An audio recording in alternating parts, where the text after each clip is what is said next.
నమస్కారం, సుఖీభవకు స్వాగతం. ఈరోజు సుఖీభవలో వ్యాయామం ఆరోగ్యానికి దివ్య ఔషధం, కొలెస్ట్రాల్ని తగ్గించే మందులతో దుష్ఫలితాలు, ఫోటోథెరపీతో చర్మ సమస్యలు మాయం, ఇంకా హెల్త్ టిప్. వ్యాయామం పైసా ఖర్చు లేకుండా ఆరోగ్యానికి అందించే దివ్య ఔషధం. నిజమే, మనం తినే ఆహారానికి, వ్యాయామానికి ఆరోగ్యాన్ని అందించడంలో తిరుగులేని ప్రాధాన్యత ఉంది. ముఖ్యంగా రోజు కాసేపు వ్యాయామం చేయటాన్ని అలవాటుగా మార్చుకుంటే మన ఆరోగ్యం బేషుగ్గా ఉంటుంది. ఇప్పటికే ఉన్న ఆరోగ్య సమస్యలు కూడా చక్కగా అదుపులో ఉంటాయి. అయితే వచ్చిన చిక్కేమిటంటే మన బద్ధకమే మన శత్రువు అన్నట్లు కేవలం బద్ధకం వల్ల మనలో చాలా మంది వ్యాయామాన్ని నిర్లక్ష్యం చేస్తూ ఉంటారు. వ్యాయామం అనేది మన ఆరోగ్యం పాలిట ఎలా తారక మంత్రంలా పనిచేస్తుందో, నిత్యం వ్యాయామం చేసే తీరుతెన్నులు ఎలా ఉంటాలో ఇప్పుడు తెలుసుకుందాం.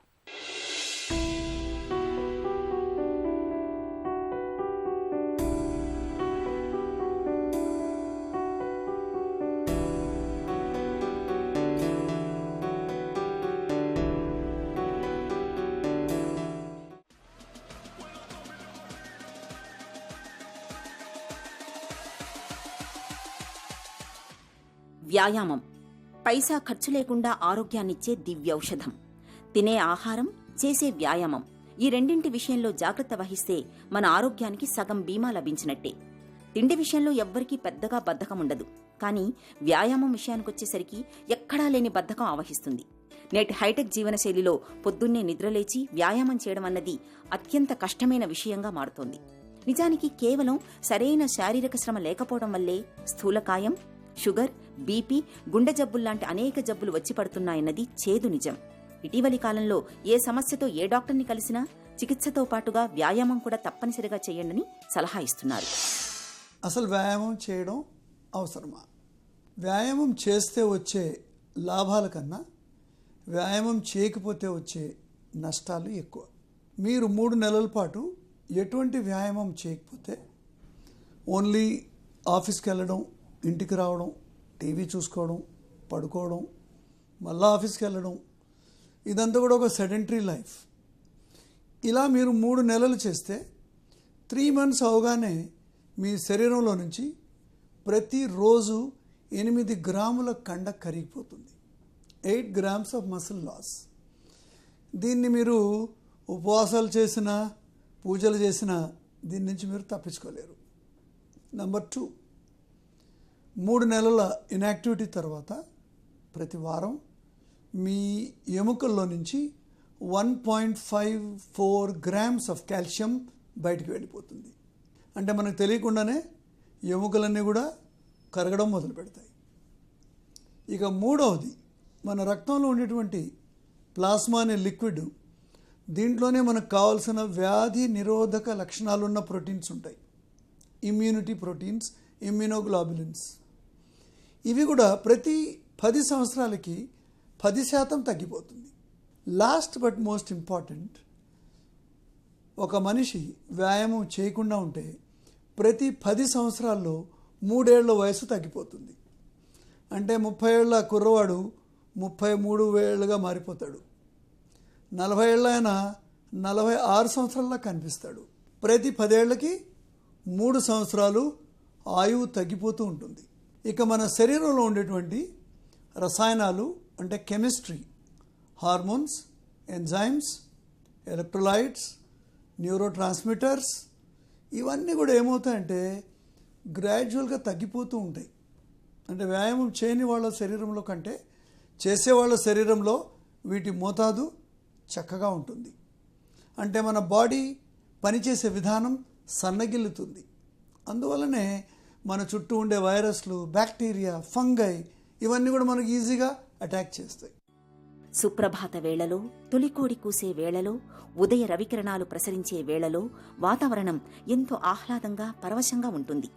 నిద్రబద్ధకాన్ని వదిలించి శరీరాన్ని, మనసును తిరిగి రీఛార్జ్ చేయడంలో ఇలాంటి వాతావరణం అత్యద్భుతంగా సాయపడుతుంది. అందుకే నాటి ఋషుల నుండి నేటి వైద్యుల దాకా అందరూ కూడా ఉదయం సమయాన్ని సద్వినియోగం చేసుకోవాలని చెబుతారు. ఉదయాన్నే నడకో, జాగింగో, ఇంకా పరుగులాంటి వ్యాయామాల్ని చేయటం వల్ల శరీరంలో ఎండార్ఫిన్స్ అనే ఫీల్ గుడ్ రసాయనాలు విడుదలై రోజంతా ఉల్లాసంగా గడుస్తుంది.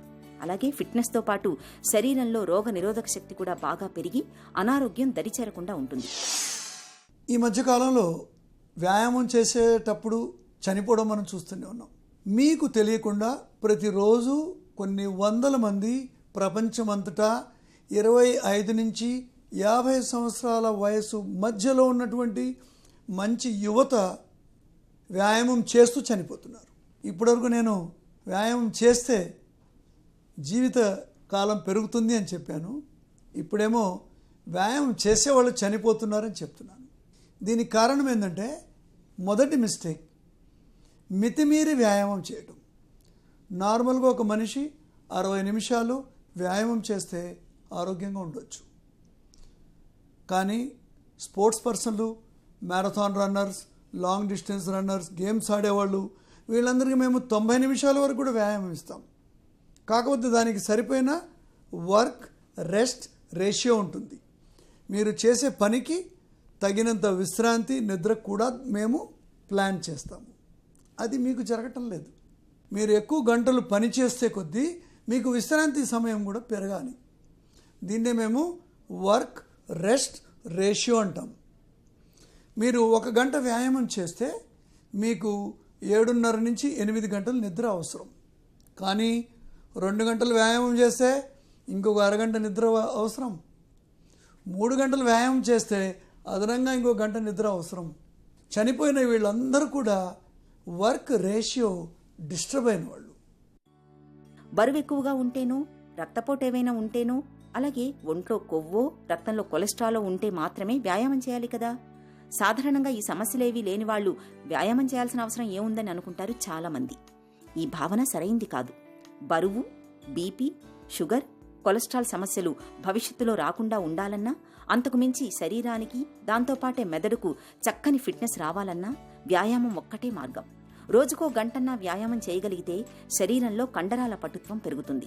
దాంతోపాటే ఒంట్లో రోగ నిరోధక శక్తి కూడా ఇనుమడిస్తుంది.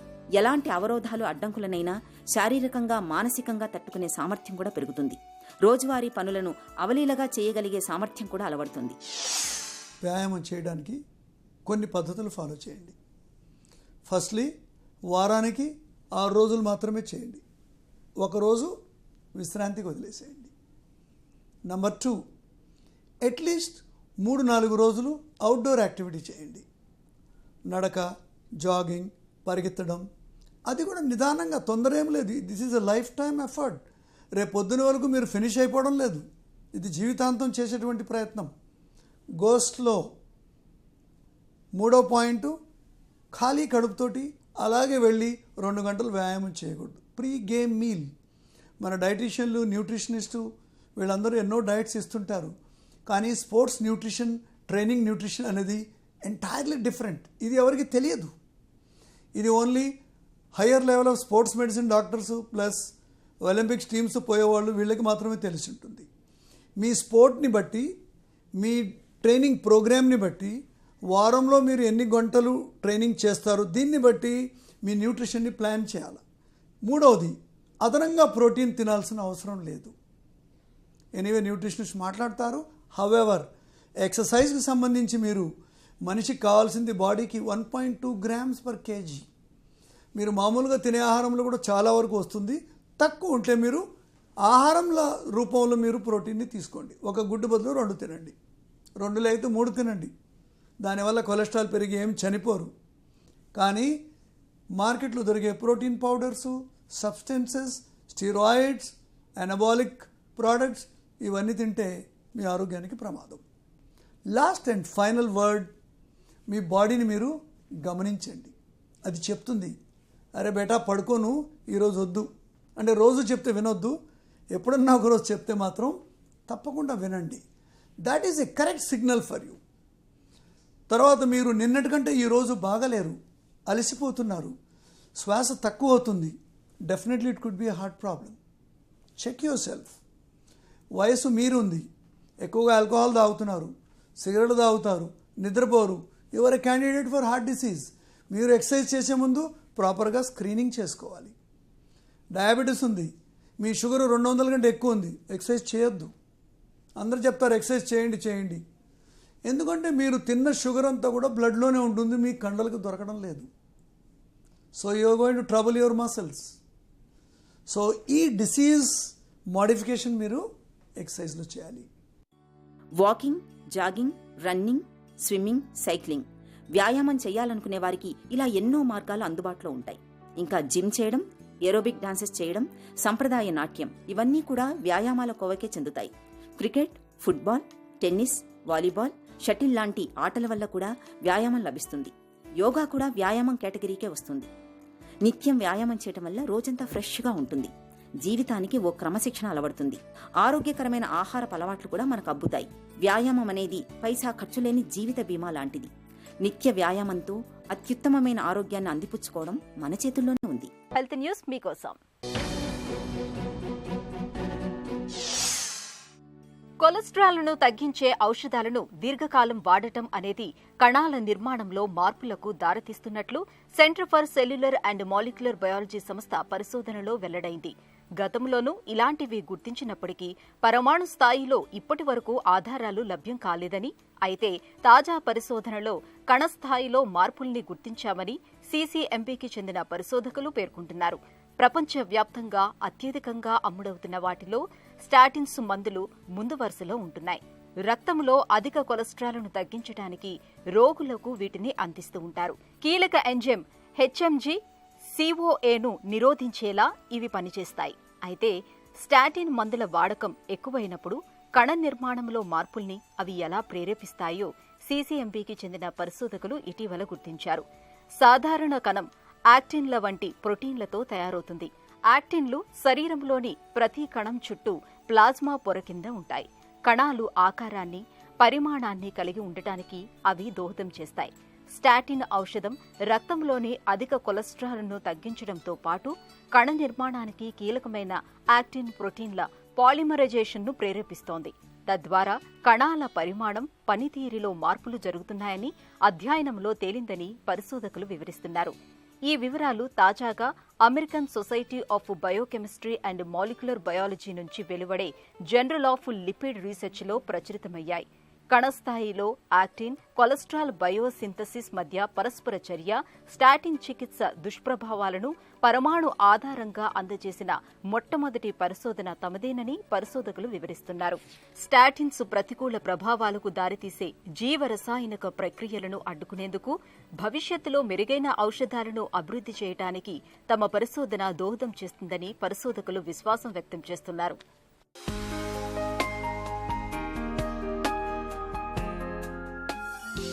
భానుడి ప్రతాపం రోజురోజుకు తీవ్రమవుతోంది.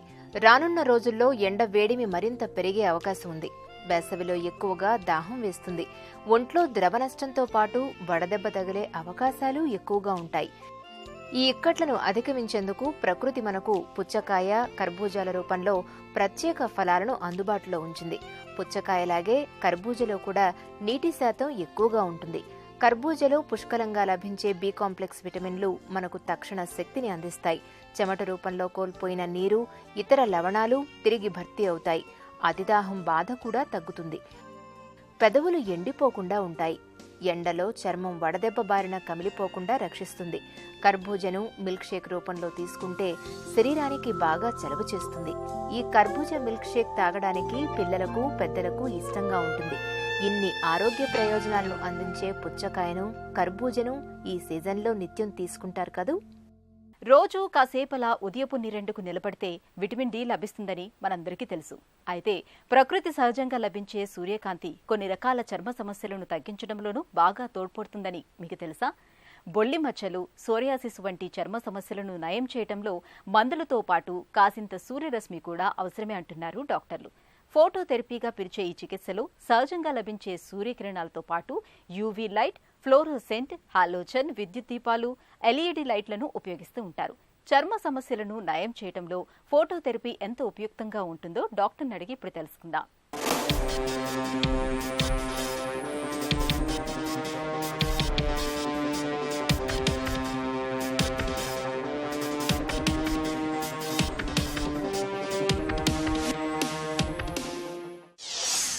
ఫోటోథెరపీ అంటే ఏంటి? ఫోటోథెరపీ అంటే లైట్ ట్రీట్మెంట్. మనకి మన ఇట్లా పెద్దవాళ్ళు కానీ, యంగ్స్టర్స్ కానీ మనకి ఈ సూర్యరశ్మి వల్ల ఉపయోగాలు చాలా ఉంటాయని చెప్తుంటారు. అంటే light rays, UV rays, sun rays ఈ ఈ లైట్ న్యాచురల్గా అయితే లైట్ యూవీ సన్ నుంచి వస్తుంటుందో చాలా వరకు స్కిన్ కండిషన్స్ కానీ చాలా వరకు హెల్త్ కండిషన్స్ కానీ మనకి కరెక్ట్గా రేస్ ఎక్స్పోజ్ అవుతే ఆటోమేటిక్గా నయం అవటం స్టార్ట్ అవుతుంటాయి. సో వాటిలో మనకి ఈ అబ్జర్వేషన్లోనే మనకి సృష్టించిన ట్రీట్మెంటే ఫోటోథెరపీ. ఫోటోథెరపీ అంటే లైట్ ట్రీట్మెంట్. మనకి సన్ నుంచి వచ్చే రేస్లో మెయిన్గా చెప్పాల్సింది అల్ట్రా వైలెంట్ రేస్. దాంట్లో అల్ట్రా వైలెంట్ ఏ, బి, సి అనేవి చాలా ఇంపార్టెంట్. సి వల్ల అంత ఉపయోగం లేదు, కానీ అల్ట్రా వైలెంట్ ఏ, అల్ట్రా వైలెంట్ బి అంటే యూఏ, యూవీబీ వల్ల మనకి చాలా ఉపయోగాలు ఉంటుంటాయి. ఇవైతే మనకి జన్యుపరంగా వచ్చే ప్రాబ్లమ్స్ లేదంటే హార్మోన్ ప్రాబ్లంగా వచ్చే ప్రాబ్లమ్స్ కరెక్ట్గా మనం సన్కంగా న్యాచురల్ సన్కంగా ఎక్స్పోజ్ అవ్వగలిగితే అవి మన మెడిసిన్స్తో పాటు ఇమ్యూనిటీ బూస్ట్ అయ్యి తగ్గడం స్టార్ట్ అవుతుంటుంది. ఎలాంటి చర్మ సమస్యలకు ఫోటోథెరపీ వాడతారు? సోరియాసిస్ అంటే ఒంటిపైన ఎక్కడన్నా తల నుంచి అరికాళ్ళ దాకా పొలుసులాగా ఊడిపోయే స్కిన్ని సోరియాసిస్ అంటాం. ఈ సోరియాటిక్ స్కిన్ కూడా ఈ ఫోటోథెరపీకి ఒక వరం అని చెప్పొచ్చు. వాడే మందులతో పాటు ఈ ఫోటోథెరపీ గంగా రెగ్యులర్ సెషన్స్ తీసుకోగలిగితే మనం కాంప్లికేషన్స్ లేకుండా ఈ సోరియాసిస్ని కంట్రోల్ చేసుకోవచ్చు. నెక్స్ట్ చెప్పుకోవాల్సింది బొల్లి మచ్చలు అంటే తెల్లపోత మచ్చలు. ఇవి ఎంట్రికల్కి రావచ్చు, గోర్లకు రావచ్చు, నోట్లో రావచ్చు, అంటే ఒంటిపైన ఎక్కడైనా రావచ్చు. ఈ బొల్లి మచ్చలు కూడా వంశపారంపరంగా వస్తుంటాయి. ఇవన్నీ ఆటోమ్యూన్ ప్రాబ్లం అంటారు. ఆటోమ్యూన్ అంటే ఫలానా కారణం లేకుండా జన్యుపరంగా వచ్చే ప్రాబ్లమ్స్ని ఆటోమ్యూన్ ప్రాబ్లం అంటారు. మూడో రకమైన ప్రాబ్లం ఫోటోథెరపీకి ఈవెన్ కామన్గా సజెస్ట్ చేసేది ఏంటంటే అటోపిక్ ఎగ్జిమా. అటోపిక్ ఎగ్జిమా అంటే వంశపారంపరంగా 4 లేయర్ల చర్మంలో ఏదైతే మాయిశ్చర్ సృష్టించే లేయర్ ఉంటుందో తగ్గుముఖం పట్టడం వల్ల, అంటే అసలు సరిగ్గా జనరేట్ అవ్వటం పోకపోవడం వల్ల వచ్చే ప్రాబ్లమ్ని అటోపిక్ ఎగ్జిమా అంటాం. అంటే వాళ్ళకి బై బర్త్డే డ్రై స్కిన్ ఉండటము, వయసుతో పాటు ఆ స్కిన్ ప్రాబ్లమ్స్, ఒంటిపైన పొక్కులు రావటము, జాయింట్స్లో ఇచ్చింగ్ రావటము, బ్లాక్ అయిపోవటం, దురదతో ఉండటము, దాన్ని అటోపిక్ ఎగ్జిమా అంటాం. సో ఈ అటోపిక్ ఎగ్జిమా బొల్లి మచ్చల్లో కూడా మనకు ప్రొసెస్ చెప్పుకోవాలనుకుంటే ఈ ఫోటోథెరపీ అనేది ఒక వరం అని చెప్పొచ్చు. ఫోటోథెరపీ విధానం ఎలా ఉంటుంది? ఫోటోథెరపీ 2 రకాలని చెప్పొచ్చు. ఒకటి బ్రాడ్ స్పెక్ట్రమ్, ఒకటి నారో స్పెక్ట్రమ్. మనం అడగొచ్చు, మరి న్యాచురల్ సన్ రేసే కదా, మనం న్యాచురల్గా ఎక్స్పోజ్ కావచ్చు కానీ అడుగుతుంటాం. కానీ న్యాచురల్ సన్ రేస్లో మనకి కావాల్సిన కారణాల కంటే హార్మ్ఫుల్ కిరణాలు కూడా వస్తుంటాయి. సో అవి కాక మనం ఎక్కువగా ఎక్స్పోజ్ అవుతే వేరే ఇతర హెల్త్ కండిషన్స్ ల్యాండ్ అవుతుంటాం. అంటే కరెక్ట్ మోతాదులో, కరెక్ట్ టైం డ్యూరేషన్లో, కరెక్ట్ టైంలో తీసుకోవడం వల్ల ఈ రేస్ అనేది ఉపయోగపడుతుంటాయి. దాన్ని ఫోటోథెరపీ అంటాం. సో ఈ ఫోటోథెరపీలో 2 types, broad spectrum, narrow spectrum. Broad spectrum phototherapy అంటే యూవీఏ, యూవీబీని బ్రాడ్ స్పెక్ట్రమ్ అంటుంటాం. ఈ బ్రాడ్ స్పెక్ట్రమ్ ఫోటోథెరపీలో మనకైతే సోలారెన్స్ అనే ట్యాబ్లెట్స్, ఆ సోలారెన్స్ అనే ట్యాబ్లెట్స్ మన వెయిట్ ప్రకారంగా డోస్ తీసుకొని 2 గంటల తర్వాత క్లినిక్ రమ్మంటుంటాం. ఇట్లా వారానికి 2 సార్లు 3 సార్లు మన డోస్ తీసుకొని మనకి ఏదైతే డోస్ ఎంత యూవీలో దాని ఎనర్జీస్ ఉంటాయి, టైం ఉంటాయి, ఆ ఎనర్జీస్ పెంచుకుంటా వస్తుంటాం. ఏదైతే టైం సెట్ అవుతుందో అది క్యాల్కులేట్ చేసుకొని అది వారానికి కానీ, నెలకు కానీ, 3 నెలలకు కానీ ఒకసారి మెయింటెనెన్స్ రమ్మంటుంటాం. దీనివల్ల ఏమవుతుంది అంటే మనకి ఎక్కువైతే స్కిన్ ప్రాబ్లమ్స్ ఉన్నాయో అవి ఎక్కువ మందులు వాడకుండా మనం ఈజీగా కంట్రోల్ చేసుకోవచ్చు అని చెప్పొచ్చు. ఫోటోథెరపీ ఎవరికి బాగా అనుకూలంగా ఉంటుంది?